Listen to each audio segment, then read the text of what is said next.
This is a battle for the planet, and this brood of vipers, if you will, has set up its nest within the bowels of the so-called United States government and the so-called United States military and the associated alphabet soup agencies.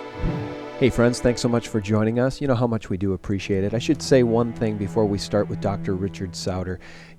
I think you've probably discovered about my YouTube channel over time here that I don't post on a daily basis just to post. A lot of folks get out there and they'll read you an article. You can read the articles yourself. I care about my audience and I respect you enough to always put up really good content. And if that means one interview every 2 or 3 days or a micro documentary now and then, that's just how I think it should be. And today we have Dr. Richard Sauder. You may know him from his website, eventhorizonchronicle.blogspot.com, and his wonderful books about underground bases, the first of which is called Underground Bases and Tunnels, What is the Government Trying to Hide? In the second book, Underwater and Underground Bases, and the third, Hidden in Plain Sight, Beyond the X-Files. It's my great pleasure to welcome Dr. Richard Sauder, direct from Ecuador. Richard, how are you? Well, I'm great, thank you, and I appreciate you having me on. Well, I appreciate you coming on. This has always been a topic of interest to me. It's not really part of the core of what we cover here at SGT Report, but then again, it kind of is as it relates to the New World Order, what is going on with the deep state, the breakaway civilization. We do touch on those aspects of it, the trillions of dollars missing from the Pentagon, and I think your work is very, very interesting and in many ways inspirational, as you believe, as I do, that spiritual warfare is alive and well on planet Earth. And I think that the Gotthard Tunnel opening ceremony in Switzerland kind of brings both of these concepts together. Technology, deep underground bases, and spiritual warfare. Where would you like to begin this intensely interesting discussion? Well, we could plunge into it at any point. There's so many threads that you could tug on to start unraveling this demonic tapestry that has been elaborately woven over a period of not just centuries, but millennia. They say follow the money. So why don't we start with the money? Yeah. You alluded to the trillions. If the public reports, the public reports in the mainstream news media can be believed, the Inspector General of the Pentagon recently admitted that some $6.5 trillion worth of the Pentagon's budget over the last decade and a half or so cannot be adequately accounted for. In other words, trillions of dollars going to the Pentagon. And by the way, I believe the real figure quite possibly is greater, perhaps much greater.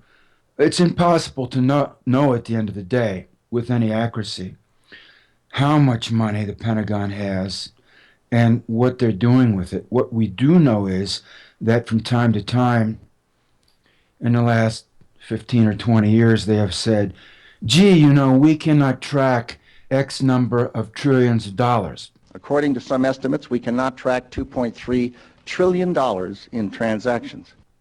Now, the IRS will rigorously demand that every Tom, Dick, and Jerry account for every last nickel to them. And yet here comes the Pentagon saying, not that it can't account for every last nickel, or every last dime, or every last dollar, but for multiple trillions of dollars, cannot say what it's done with it. They don't have an audit trail. There are thousands of accounts that just vanish from their systems. Right. Thousands. Now, I want to mention a book that Fletcher Prouty wrote decades ago, about 1980 or so, entitled The Secret Team. Did you ever read that book? No, but I'm familiar with Fletcher Prouty. You can get that book from Amazon. I think it's been reprinted. Fletcher Prouty, during the height of the Cold War, was the liaison officer back in the 50s, 60s, and up into the early 70s, I believe, between the United States military and the CIA. He also played a very high-level role in Project Paperclip, which brought so many of the Nazi technicians, scientists, and engineers to the United States in the years and decades following World War II. I talked with Fletcher when I was doing my research about almost 20 years ago, and I asked him a series of questions, including about the one of the underground installations in Northern Virginia that I had identified in my research, the Warrenton. In Warrenton, Virginia, not too far from Washington, D.C., the United States Army had some training stations, A and B, and I believe there was also a station C and D. And I asked him about those because my research indicated that, in fact, they were not United States Army facilities, but CIA underground facilities operating under nominal cover of the United States Army. So I asked him about that, and he said, yeah, there is an underground facility there, but I can't tell you anything about it because it is special access. Now, that gets to the heart of what he talks about in his Secret Team book, The Secret Team. I think the subtitle is The CIA and Its Allies in Control of the World, something like that. But the main title is The Secret Team. And what he reveals in that book is that, as of decades ago, that the Pentagon was riddled with literally hundreds of CIA cutout operations. In other words, within the formal organizational structure of the Pentagon, the CIA was running programs using its own personnel and who may have been in military uniforms, Coast Guard, Marine Corps, Navy, Air Force, Army, but they in fact answered to the CIA. And there were hundreds of these. They would be covert or clandestine programs.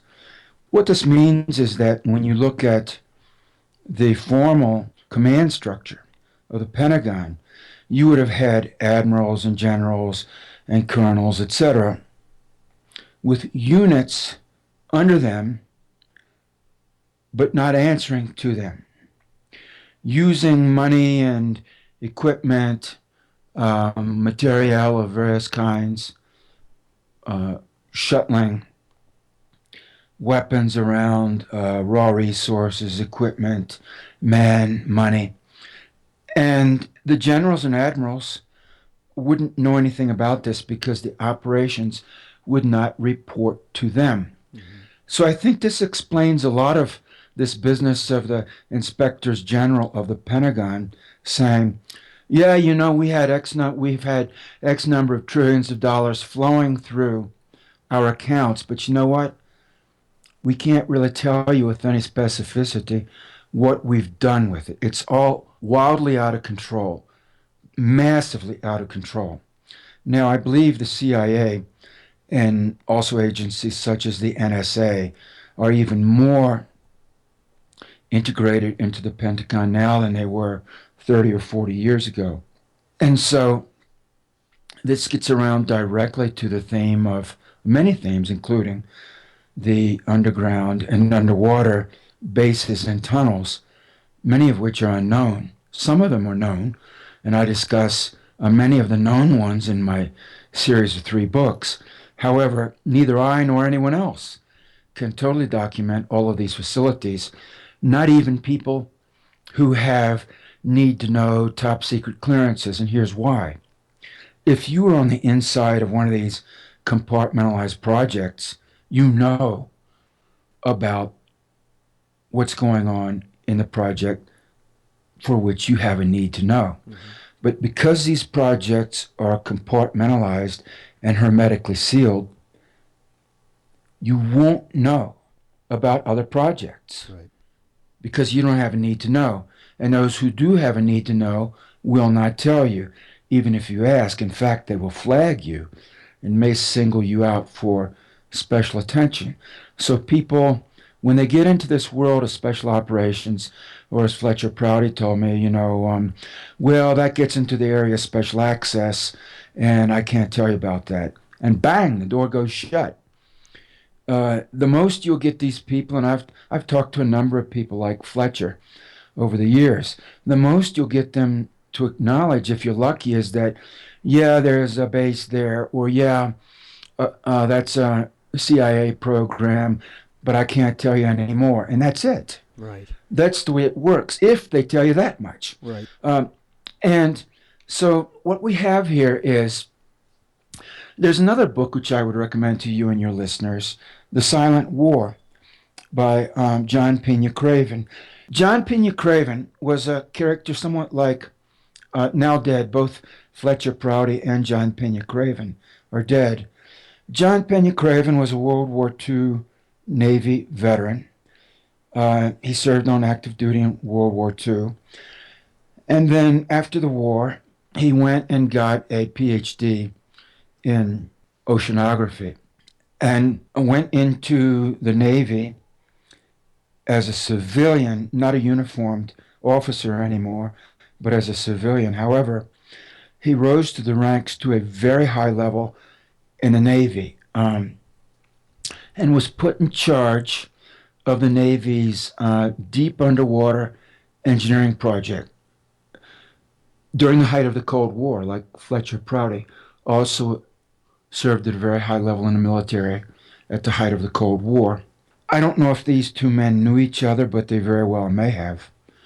Now, John Pena Craven was tasked by the Navy with developing the capability to work very deeply undersea, down to 20,000 feet depths, which is very nearly 4 miles down. Those are crushing. The pressure is crushing when you get down there. He was also tasked with developing the capability to send manned operators, thousands of feet undersea, to do whatever the Navy needed doing.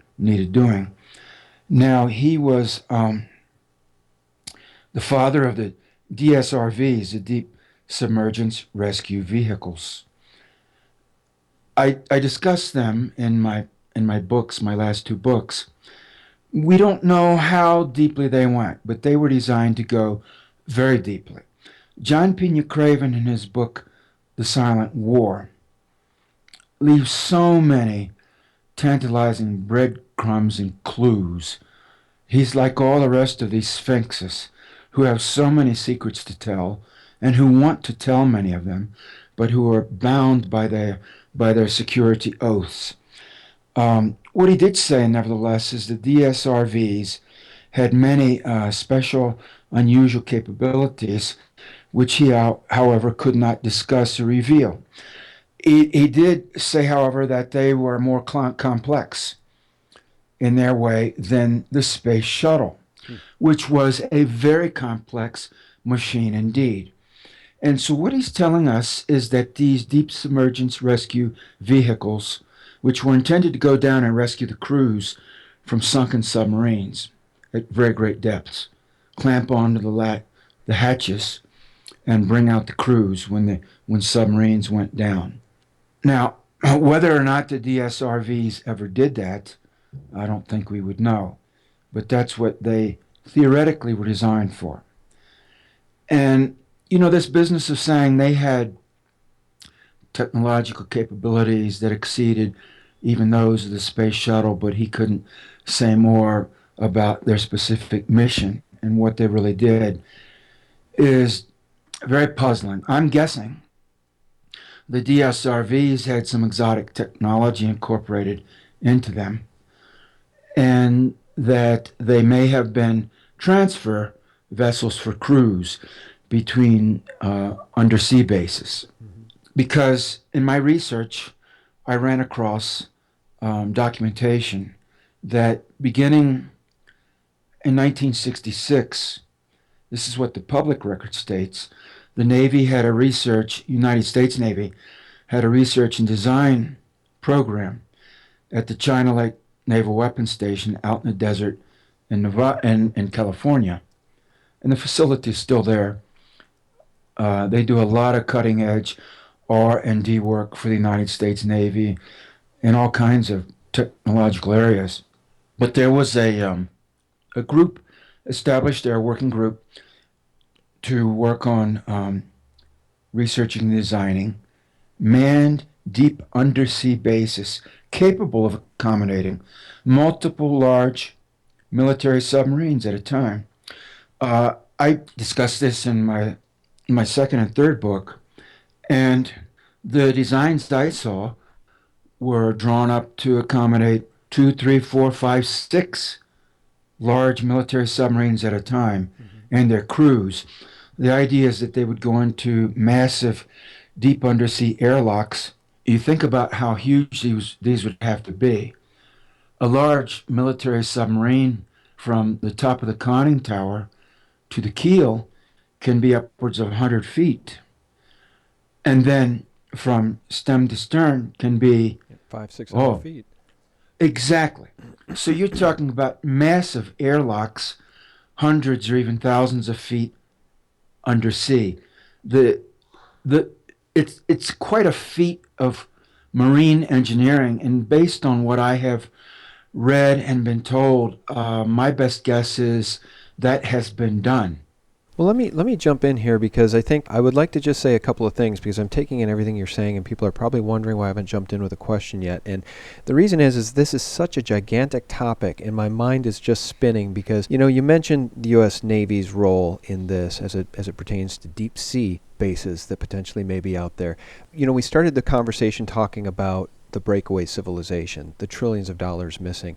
I'm sure you're well aware that Gary McKinnon, that famed hacker who got access to some NASA documents, reportedly saw a document that said non-terrestrial officers of the U.S. Navy. That's right. We wonder if this deep state is going off planet as well as going below planet. And I think that as it pertains to underground military bases, the average American would say, well, of course, we know about the NORAD base in Cheyenne Mountain. It makes perfect sense. This is all part of continuity of government. We need to have an operable government should we ever be attacked by the Russians with a nuclear weapon, etc.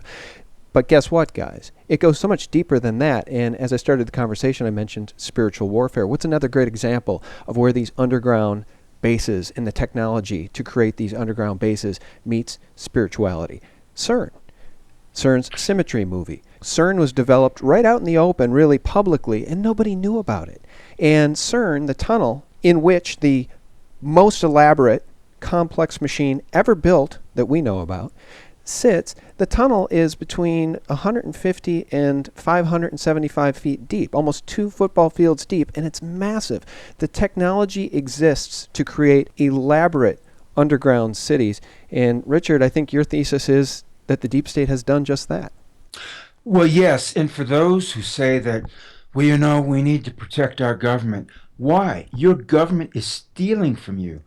This so-called government that you need to protect is stealing trillions of dollars from you under cover of law, saying you must pay the taxes, and turns right around and says, but you know what? We can't tell you what we've done with it. Right. Why?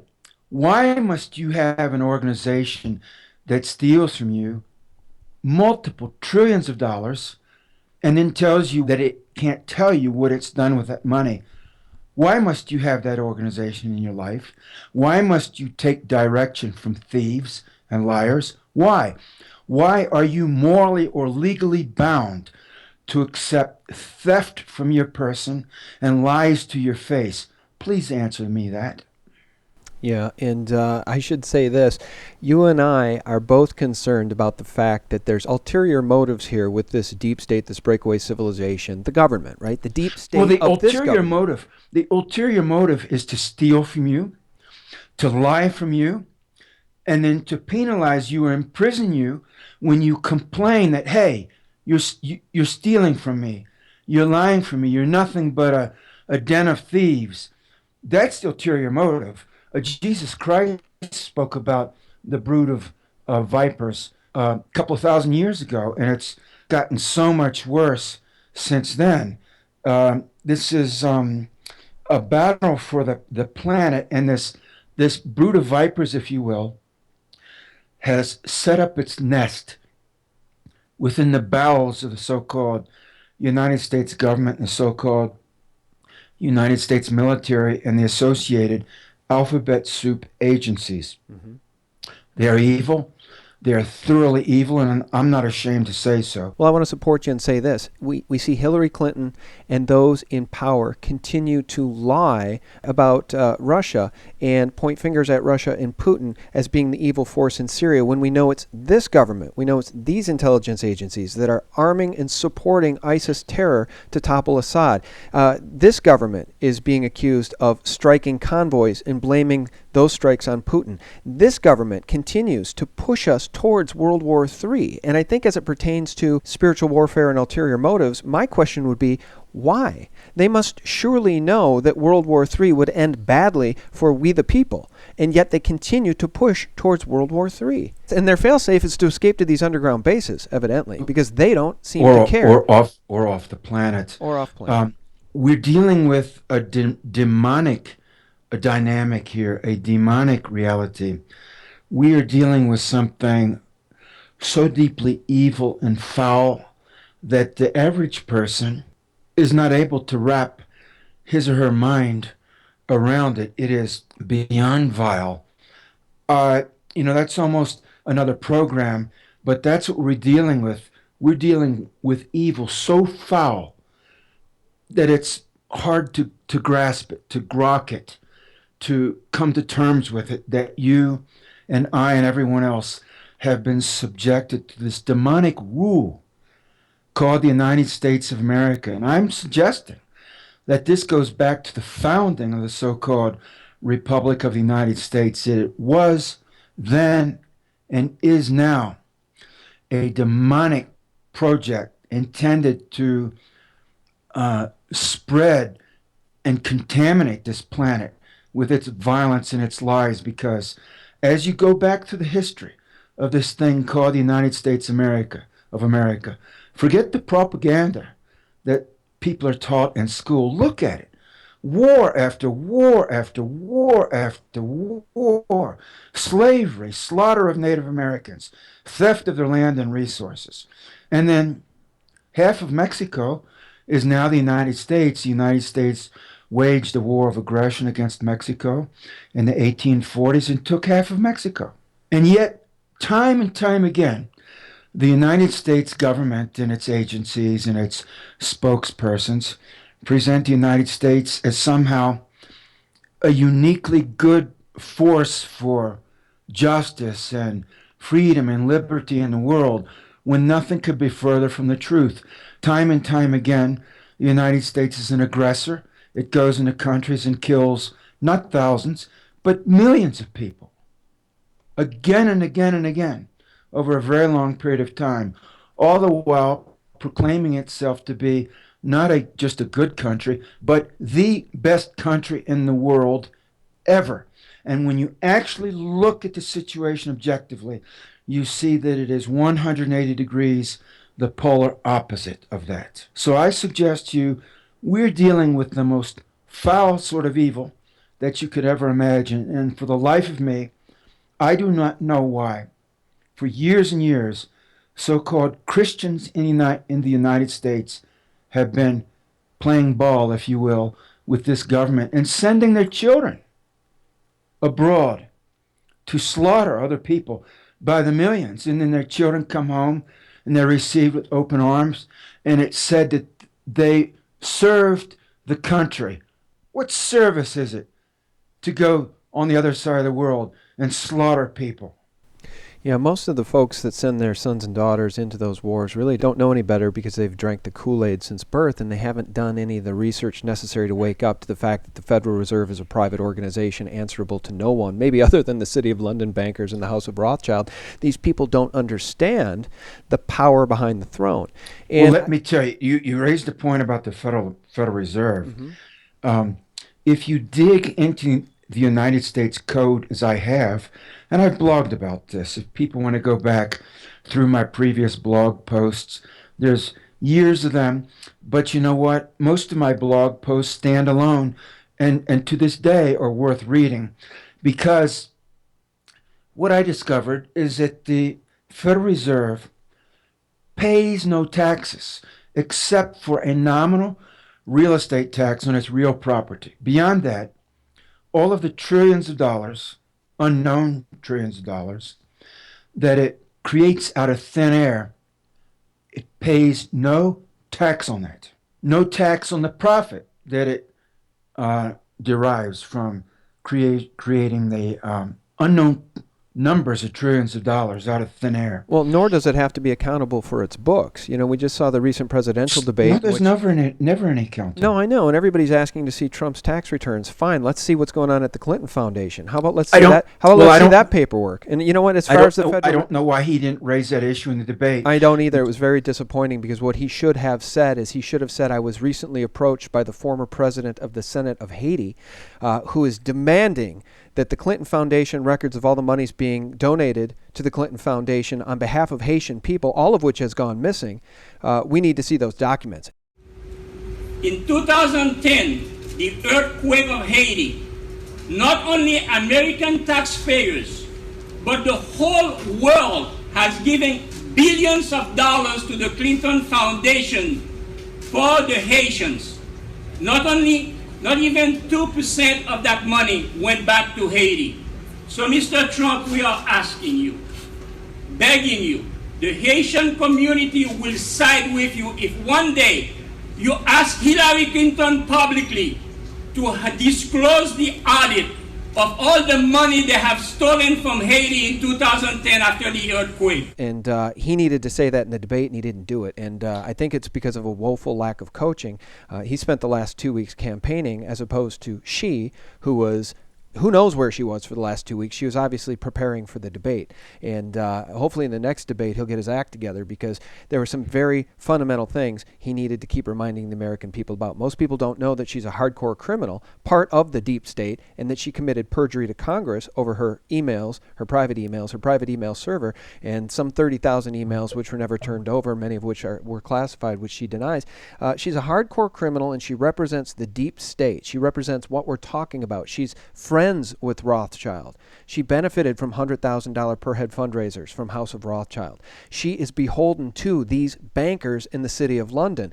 And you said in a recent interview with Richie Allen, I want to quote this, it's very powerful, the machine that's taking down this planet through its false, seductive, illusory reality is spawning right now. We've been scammed.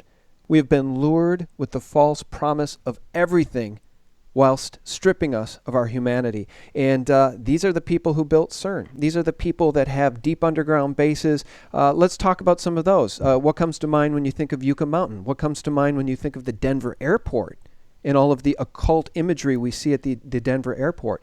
What comes to mind when you think of these deep underground bases, Area 51, things that are not public, but which you have spent time studying? Well, it's massive. That's what comes to mind.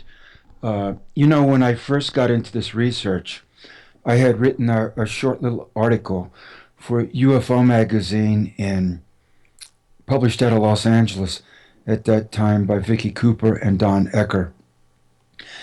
And in the article, I had said that through my research, I could document a certain number of underground facilities, some of which were quite large and sophisticated.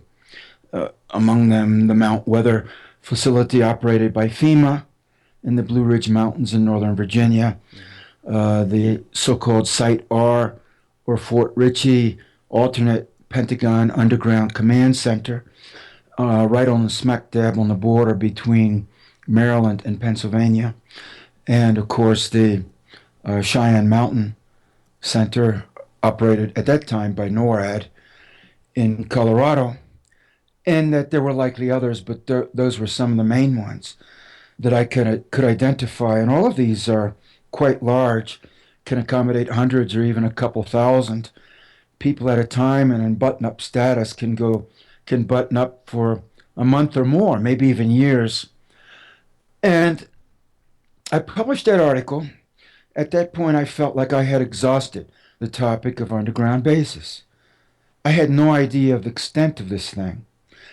Well, about 6 weeks after I published that article, which came out, I think, in early November 1992, thereabouts.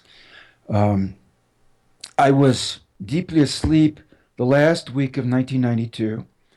In the early morning, I was suddenly awakened, and I was in a state where I was wide awake, very mentally clear, but my body was very physically relaxed and asleep. I was physically asleep, but mentally awake. It's a little bit of an unusual uh, state of awareness or being to find yourself in, but that was the case. So my apartment was very quiet. I was wondering, why did I suddenly awake? I didn't have to wait long. In a matter of seconds, I heard a voice speaking in my ear, just in one ear, in my inner ear. It was like, I don't know your age, but I'm 61, and when I was a kid back in the 60s, it was very, very much your age to have these small little transistor radios with a plastic earplug that you would put in your ear, in one ear, and listen to it. It was the forerunner of the earbuds that everyone runs around with today. And so it was like that, like having one of those little earplugs in your ear, listening to the ball game on a small transistor radio.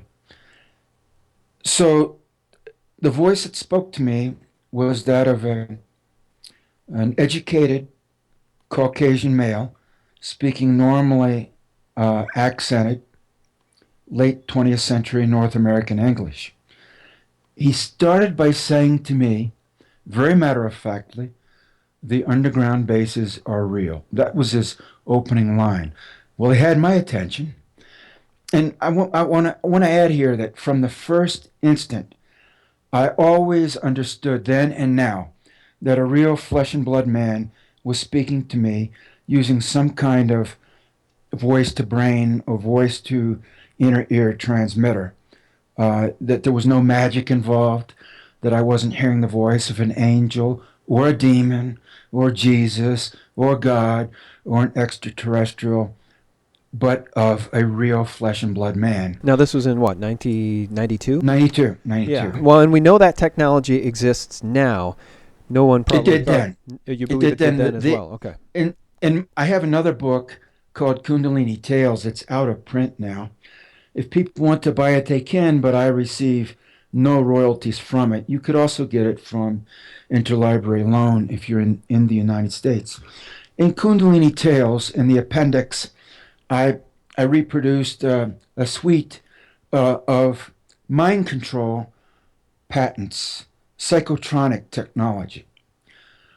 Already, I think is in the late 70s or something like that, there were patents appearing in the literature, open literature, for microwave transmitters to transmit directly to the auditory cortex, to transmit intelligible sound.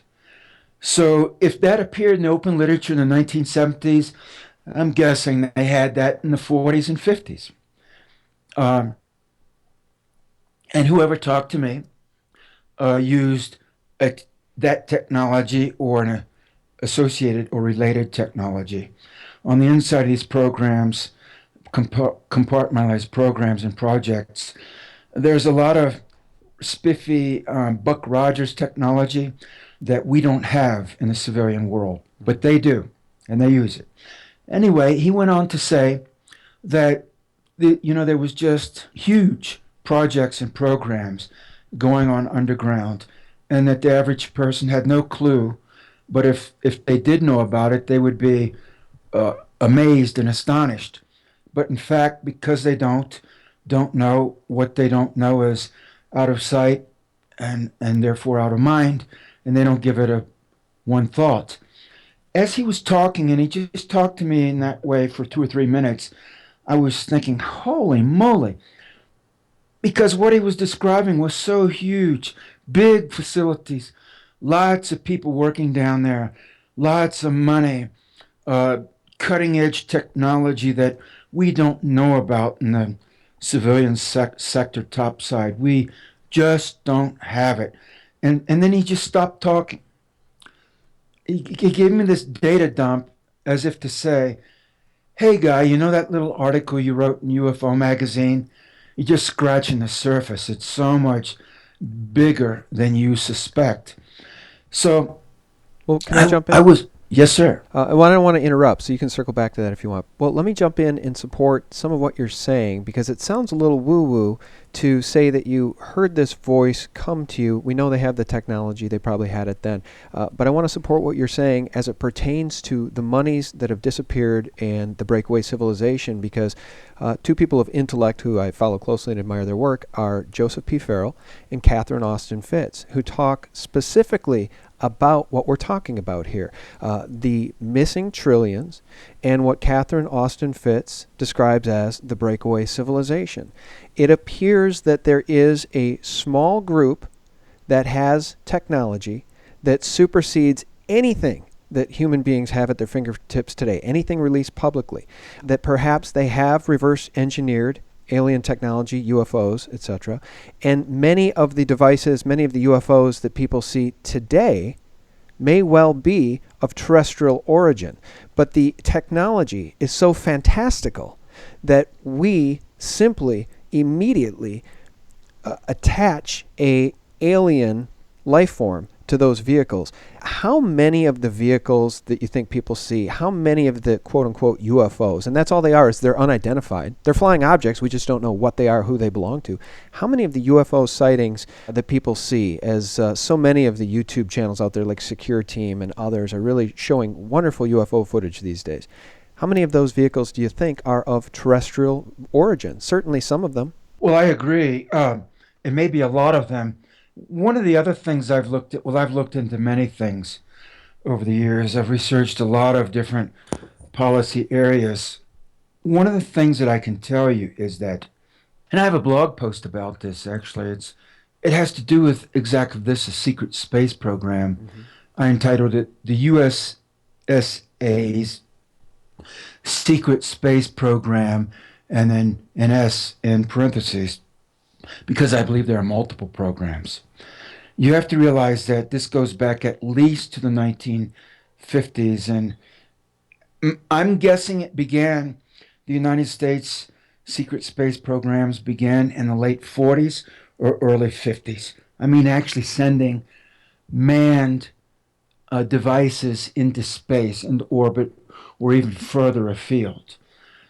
Let me give you what's known on the public record. Well, and I will say, too, because I forgot to mention it, I meant to during that last blurb I shared, Lockheed Skunk Works' Ben Rich famously is reported to have said, we have the technology to take ET home. Anything you can imagine, we can already do. We have the technology to travel to the stars. And that was better than 10 years ago. So, I think that was about 15 years ago or more. I suspect, and he was saying that openly then, translation, they had that capability probably for decades before that. Right. Well, imagine how much technology has advanced just in the past 20 years. My God, they supposedly sent men to the moon with the Apollo rockets. I mean, give me a break. The computers needed to do any of that computing, all of which the records have conveniently vanished from NASA. They're not going to give you any of the telemetry data, all of the records of the videotape of them on the moon. It's all disappeared, which is very convenient. But let's assume they did go to the moon with that technology. All of the technology it took to do that, it fits in your pocket in the form of a smartphone, a smart device. And who knows what they've got that they're not telling us about, Richard. Well, there are a couple of threads here I want to tug on. To begin with, the United States Air Force's Project Dinosaur program back in the 50s and extending up into the 1960s was to be the United States Air Force's space shuttle program. The technology came from the plans that General Dornberger, Walter Dornberger, brought over with him. Dornberger was the commanding officer of Werner von Braun at Peenemünde during the Nazi period and produced the V1 and the V2. They worked very closely together. Project Paperclip brought both of those men over to the United States and seeded them both into the military-industrial complex, along with unknown numbers of other Nazi military officers, engineers, technicians, and scientists. But they were two of the big names. Dornberger, when he came over, brought the plans for the Nazis had plans for a space shuttle. They were going to put up an orbital space plane already in the 30s and 40s.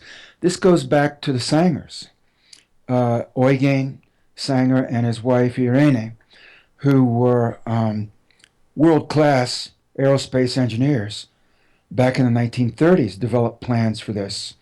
They were German scientists and engineers. And this was taken over by Dornberger and his team. The Nazis back in the 40s were developing plans to put men into space. And if they had won the war, probably would have done that before NASA ultimately did it, and the Russians, using rocket technology, that is. Now, chemical rockets. Now, Dornberger brought these plans over, which had initially been developed by the Sangers and further elaborated by his team. And the Air Force picked up on these Nazi plans and within 10 years was developing the Dinosaur program to put up United States Air Force officers into orbit. Dinosaur spelled D-Y-N-A-S-O-A-R. Now, publicly, the Air Force never flew its own astronauts using the Dinosaur technology into space.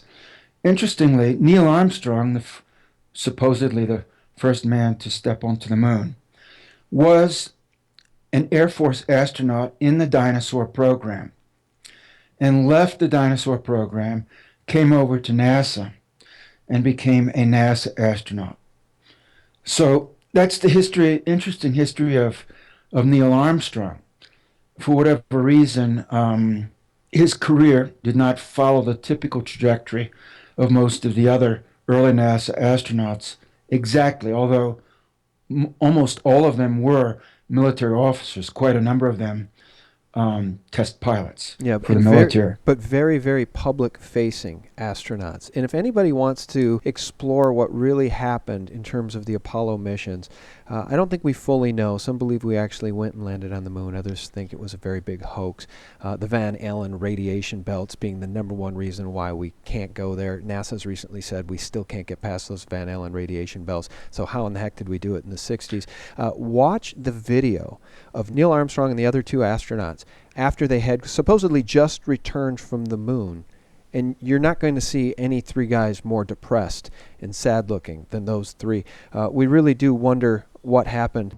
Let me segue back to the secret space program here because it's important. Okay.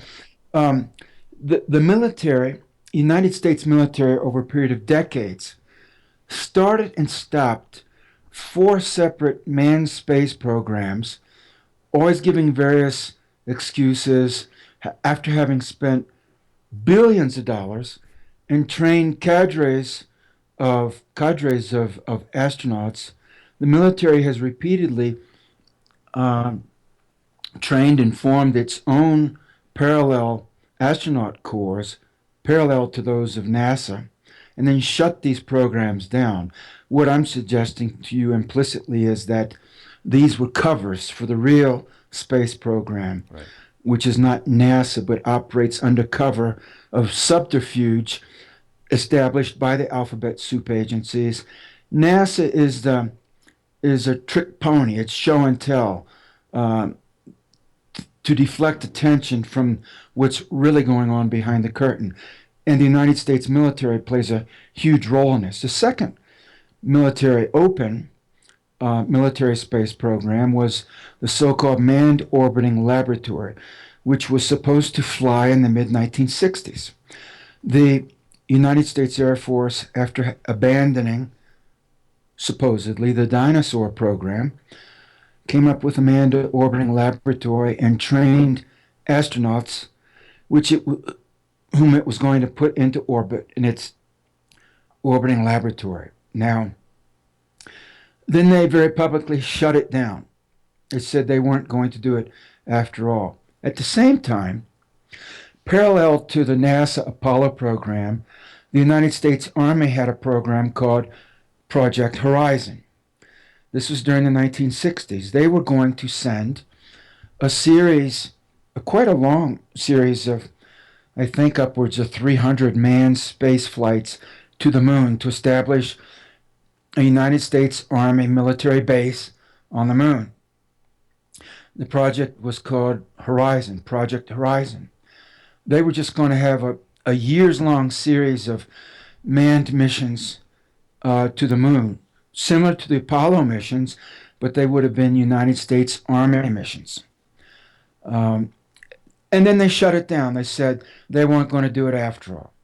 They were actually going to do this before the Apollo program sent men to the moon, which raises the question as to whether they did it from some isolated launching pad in the Pacific or somewhere else that no one would be able to observe. Well, let me say one thing. Easy to do, too, because most people are not aware of the Air Force's X-37B space plane, which spent a year in orbit, completely classified, completely secret. They will not tell us what it was doing up there. They will not tell us what the mission was. And it speaks to the fact that the public-facing space programs have been dismantled because there's nothing for we the people. They're taking it all. We don't get anything. And it's all going into the deep state. Again, the Air Force, its X-37B space plane. Do you know about it? Did you hear about it when it blasted off? I mean, I'm asking the audience, guys. Yeah. Have you heard about it? Were there reports? Did you follow the reports of when it blasted off? No. It's all top secret. It's all classified. That's right. And then there's a fourth one. The United States military Air Force made a puzzling announcement in the late 1980s and 1989. The Air Force publicly announced that it was shutting down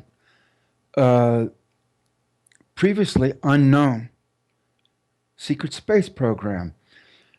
The Air Force had set up a parallel space shuttle program to run out of Vandenberg Air Force Base in California, which has a launch facility. It's like a military version of Cape Canaveral, if you will, but it's on the Pacific coast in California. And they announced they were disbanding or decommissioning a space shuttle launch control facility and mission control facility at Vandenberg, a launch pad, and that they were disbanding a theretofore publicly unknown secret cadre of 32 military astronauts. 32. They also revealed they had spent $3.3 billion on this project, which was publicly completely unknown until the day the Air Force announced they weren't going to do it after all because it was duplicating the NASA program and blah, blah, blah, blah, blah. So there's an example of 4 separate United States military manned space programs that they started, they developed, they trained astronauts, they were going to do it, and then they say, but no, we're not going to do it after all, because it duplicates what NASA is doing. Do you see how the fix is in? Do you see the shell game? I'm suggesting that this was all just public relations cover to conceal what they're really doing, to deflect scrutiny from their actual activities. And that when the Pentagon then announces, well, you know what, we just looked at our books and we don't have an audit trail for $6.5 trillion. We can't account publicly for what we've done with that money. And oh, by the way, the records for thousands of programs are missing. You know, there's just these thousands and thousands of files and accounts that, gee whiz, they just vanished.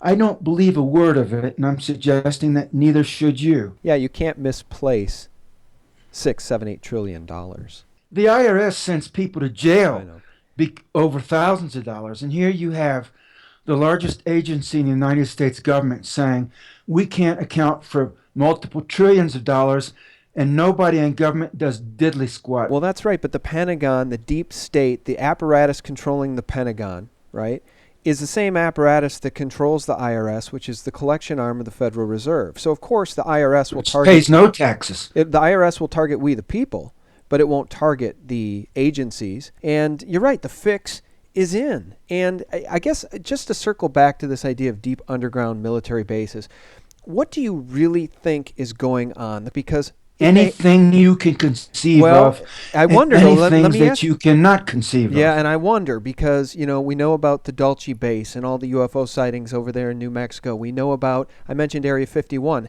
How about the far more secretive S4 facility in Nevada?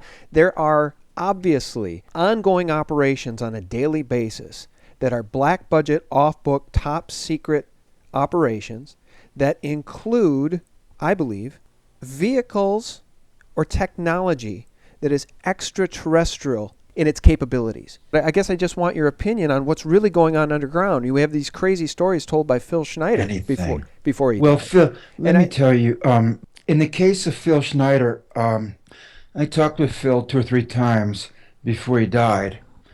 He told me he was going to send documentation that would support his extravagant claims.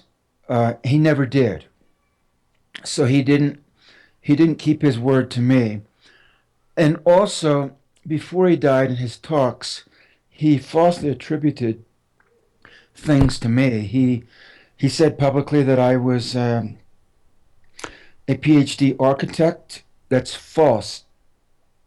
I have never had anything to do with the field of architecture in any way. I certainly have no credentials in the field. I've never practiced the profession. I've never presented that I have any of either credentials or experience as an architect in any way, shape, or form. And yet he publicly was attributing that to me. He also publicly said that I had worked on these facilities, and that's also not true. So if Phil Schneider scrambled the most fundamental elements of my own biographical details, then I think much of the rest of what he said has to be viewed with suspicion as well. I'm not sure he actually worked on these bases and projects as he said. Phil is dead, so we cannot query him on these points. What we can say with 100% certainty is that the underground bases do exist. There are many of them. We just don't know how many. Now, as for what goes on in them, let me tell you what I would guess. Mind you that I am not on the inside, and those who are on the inside say little or nothing because the strictures for their security clearances are very rigid and can be extremely harsh. Now, at the least, we're dealing with probably artificial intelligence down there, massive quantum supercomputers, for example, with capabilities beyond our imagining. Probably we're dealing with cloning and genetic and biological engineering underground. I would guess, from everything I've been told, there are extraterrestrials here of various factions with various motivations, and that the United States military or certain factions in the military and other agencies, not all of which are governmental, by the way, are working with ETs underground, which may or may not be flesh and blood. Some of these ETs may be AI, artificial organisms, not biological organisms, but it's hard to wrap our minds around this. Vastly aware, vastly conscious, vastly intelligent entities that are not biological but are artificial intelligences, but who would want to use and interface with biological entities, such as willing factions within the alphabet soup agencies, within Wall Street, within institutional religions, within governments, if you follow me. within industries, within Fortune 500 companies. You see how demonic this could get. And the orientation of these artificial entities could be very negative from a spiritual point of view. Right. And that actually is why I brought up the Phil Schneider thing. Could part of the deep state be working with off-planet extraterrestrial biological entities? Is that possible? Well, that would be my best guess. Yeah, yes. or as many would say, and as many have argued, what these really are not off-planet extraterrestrial biological entities. They're spiritual entities. They're demonic entities. And I think both and.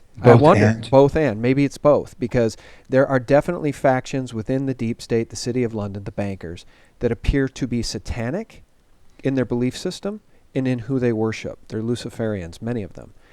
It's documented. So we do wonder, how far does this trickle into the deep state? You know, how much of this is spiritual warfare, as I mentioned at the beginning? A lot of it. Yeah. And I won't just say that many of them appear to be satanic. I will flat out say that many of them are satanic. Mm-hmm. They do not mean well.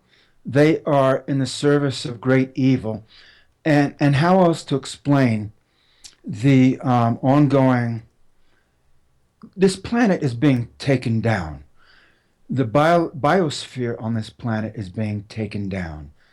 There is now underway on Earth a vast extinction of biological life forms across the gamut. It spans the spectrum from, very small life forms, the plankton in the ocean, for example, all the way up to human beings, elephants, large mature trees. The great forests are being destroyed. More and more species of life are going extinct. The bees are disappearing. Butterflies are disappearing. Frogs and turtles, more and more, are disappearing. The plankton, the phytoplankton in the sea, are disappearing. In the Pacific alone, there's massive mortality of plankton due to the radiation entering the ocean from Fukushima. Now that matters because something like 40% of the oxygen on this planet is produced by phytoplankton in the world's seas. So when you have a massive mortality event for the phytoplankton in the Pacific Ocean, which is the largest ocean on this planet, that hits us at a real basic level because we are oxygen breathers. So you can see that there is a multifaceted operation underway on this planet to knock out, to KO, to kill the biosphere. Right. And you see it happening in many ways, on many levels, in virtually every region of the planet. And if you focus on each element individually, you can lose sight of the big picture, which is that this is in fact globally coordinated, and it's vicious. Well, we've spoken on many occasions with Dane Wigington of Geoengineering Watch, and he could support everything you're saying. It's the complete destruction of the biosphere, and if it isn't reversed, and reversed immediately, it will spell the doom of humanity. And boy, I wanted this to be sort of a fun, uplifting conversation, and here we're both coming to the same conclusion, which is that there is a demonic entity that is steering humanity in a very, very dark and almost irreversible direction, if not for the power of divine intervention, which I do think to some degree we are seeing. And it is what we need to pray for. It's what we need to hope for and pray for, is divine intervention. Let the light of truth shine on this demonic deep state. And it's the light of truth that can save us. I agree with that. And elevating the level of consciousness and awareness of the average human being, not of a few highly informed individuals, but of the average human being, of the race at large. That's salvation of humanity, because if we don't elevate our level of awareness, then we're done for, frankly. We are toast. We don't have a lot of time. We don't have the luxury of time. And while I certainly believe in a universal creative intelligence or force that we frankly cannot understand with our limited intelligence, I also believe that look around our solar system at the number of dead planets. I think, this is my belief based on the sum total of my reading and study, is that in the past, planets such as Mercury, Venus, Mars, and the moon had biological life and congenial conditions conducive to biological life, and that in the past there was a planet between Mars and Jupiter that exploded, that in fact this solar system is being taken down one planet at a time. Mercury is already uninhabitable. Venus is uninhabitable. Mars is uninhabitable. There is an exploded planet between Mars and Jupiter. This planet is in the process of being rendered uninhabitable. Do you see what I'm saying?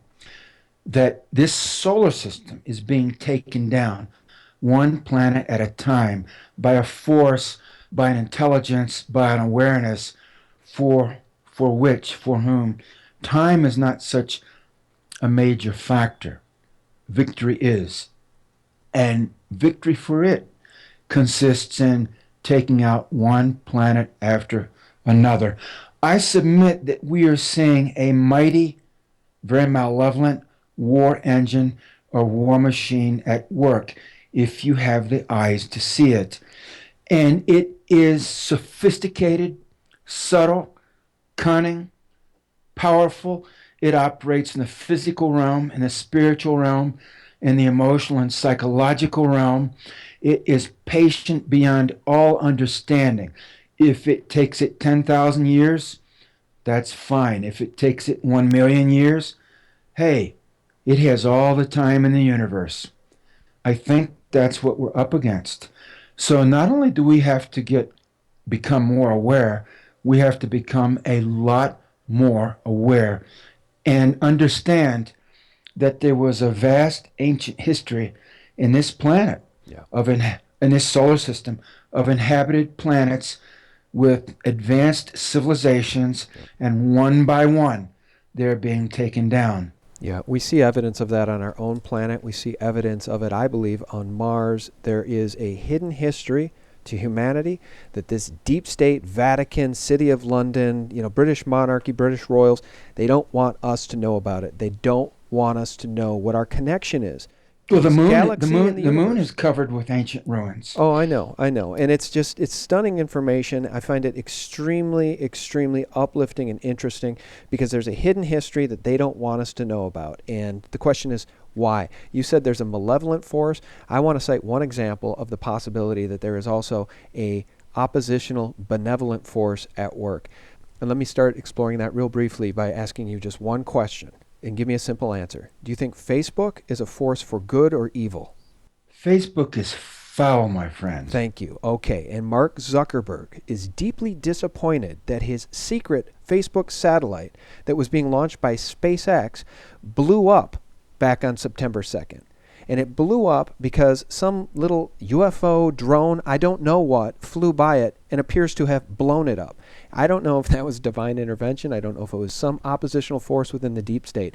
What I do know is that Mark Zuckerberg's secret Facebook satellite blew up on the SpaceX platform with absolutely no explanation. It's interesting to consider, and I'll just leave it at that. I don't think it was divine intervention. My perception is that God or the Creator, whatever term you want to use, has endowed us with all the faculties necessary to take care of our own affairs. I suspect, and I've communicated with other people who have, who purport to have seen in visions of various sorts the future possibilities of this planet, and what's coming into focus for me is that, yes, we are in deep trouble.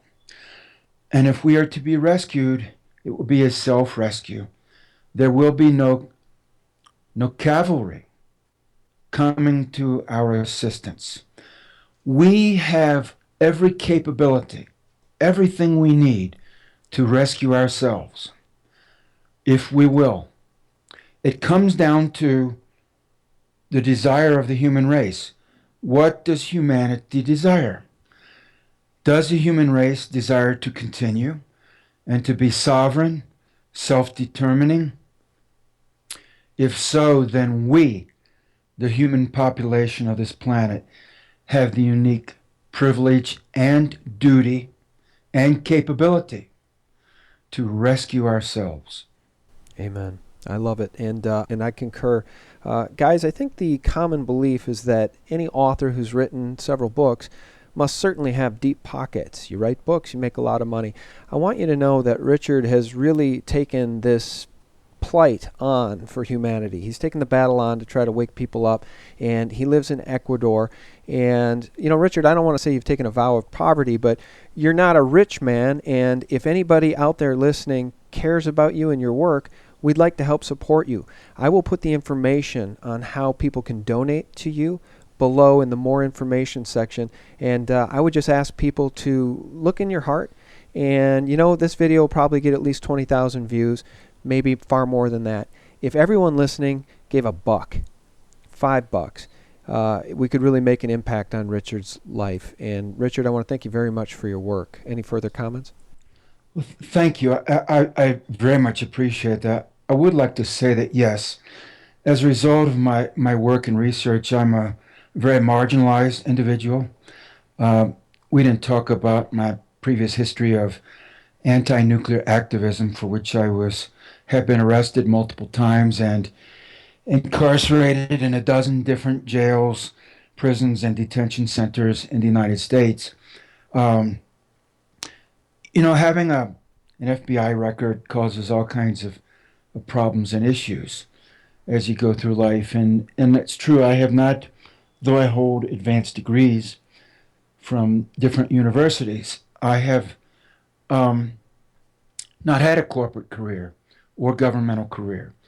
So for me, there is no pension. There is no savings. There's no offshore accounts. You know, it's big nowadays to buy property in Panama. You know, store your gold and silver in a secure location in Switzerland or somewhere. I have none of that. Never have had any of it. And when you go up against this machine, so to speak, and you realize early on what you're facing, you cannot have an ordinary life. For me, it began early on. Now there are many people, thousands and thousands, who share many of the same realizations as I, in many cases because of my work. Because I went out front and I took the flak. I went to jail. I wrote the books. Eventually I left the United States and came to South America seeking some answers, and I did find some answers here and continue to find some answers. But it reached a point where I no longer could live in the United States. I just couldn't do it anymore for a whole suite of reasons. Political, economic, legal, social,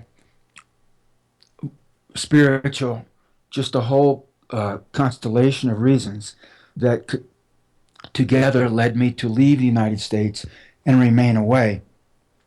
I do not intend to return to North America. I intend to remain away. And I would say that, again, I kind of was one of the people in the vanguard.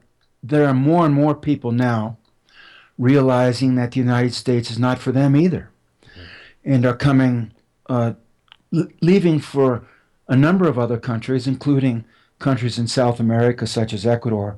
And I would say if anyone listening wants to come to Ecuador, contact me. My email address is on my blog site, eventhorizonChronicle.blogspot.com, and I'll put you in touch with people who can help you move in A to Z. I don't do that myself. I'm not set up for it. I don't have the the documents and the proper legal status to do this, but there are people here who do that and are good at it and practiced at it. So if you are listening and you want to get out of the United States or Canada or France or Germany or wherever and come to South America, to Ecuador, contact me and I'll put you in touch with people who can greatly facilitate your move. Yeah, well, that's very generous. And guys, again, Richard is sort of off the grid to the extent that he doesn't have a bank account. He doesn't have a PayPal account in the traditional sense. So donating money to him is a bit of a challenge. Again, the information will be below in the more info section. And, you know, for, I suppose, the 10% of you that really care enough to try to make an impact on somebody else's life, I think we all care. We're all caring people, but we're busy. I find about 10% of the audience is engaged enough to actually take action. And if you're one of that 10%, I want to thank you in advance. Find a way to send Richard $5, $10, even $1. He even accepts Bitcoin, and that information will be below. You really, truly can make an impact on his life, and on behalf of SGT Report, I'd want to thank you for that in advance. Richard, thanks so much for your time, and for the audience, guys, if we just scratched the surface here, so if there's more you want to hear, if there's directions you wish we had gone, if there's directions you'd like us to go deeper into, please leave us the comments below, and Richard, if you're willing, we'd love to get you back on again in the future. Well, that'd be fantastic. We could go for hours. There are many things to discuss. I would like to leave you with this parting thought. One of my degrees is in forestry and ecosystem management. We simply must repair the ecosystems on this planet. We have to reforest the planet, and we have to clean the seas so that the marine life can flourish once again. If these vast ecosystems, the great forests and the great marine ecosystems, are not reestablished, this planet is not going to be habitable in any meaningful sense. So it's a huge priority. I don't know exactly how we're going to do it. I only know that we must do it, and we have the capability to do that. Well, the capability definitely exists technologically, I believe. The question is, do the people have the will to move this government? That's the issue, and it gets right around direction? to Right. the survivability or the survival instinct of the human race. How bad do you want to live? How bad do you want to rescue your planet? If the answer is you'd rather text message on your iPhone, well, then I guess it's over, isn't it? Yeah, in that event, it would be. Now I see people walking around.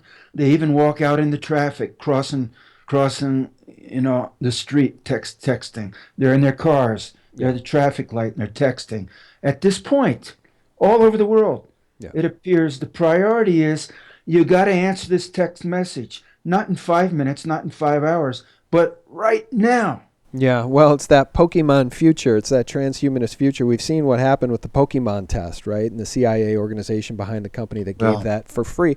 The people are more than happy to behave like sheeple if they get consumed by the technology. And I think that's where they're going to take us. Maybe we should pick it up. I've known people who, I'm in conversations with them, talking with them, their cell phone buzzes, bzz, bzz, bzz. They abruptly cut off the conversation with me and go to their cell phone. This is quite common. No, I know. And maybe we should pick up the conversation here the next time, which is the transhumanist future that awaits us should we allow it to unfold. And again, the Pokemon example is just one example of how slippery the slope is into the machine beings. is spawning. Yeah, human machine beings. is spawning Well, right and they now. want, that's right. And they want human beings, humanity to merge with the machine. And that really, at the heart of it, describes the beast system that they are steering us toward. Well, this is the one of the premises of the Terminator movies. Yeah, Skynet. It's the premise of the Matrix movies, and of some other sci-fi movies that have come out. This is what we're faced with. I think that we were actually given a download by Hollywood, whether advertently or inadvertently, of the reality, not the future reality. It's being phased in right now. Yeah, I've covered that. Hollywood's predictive programming. That's right.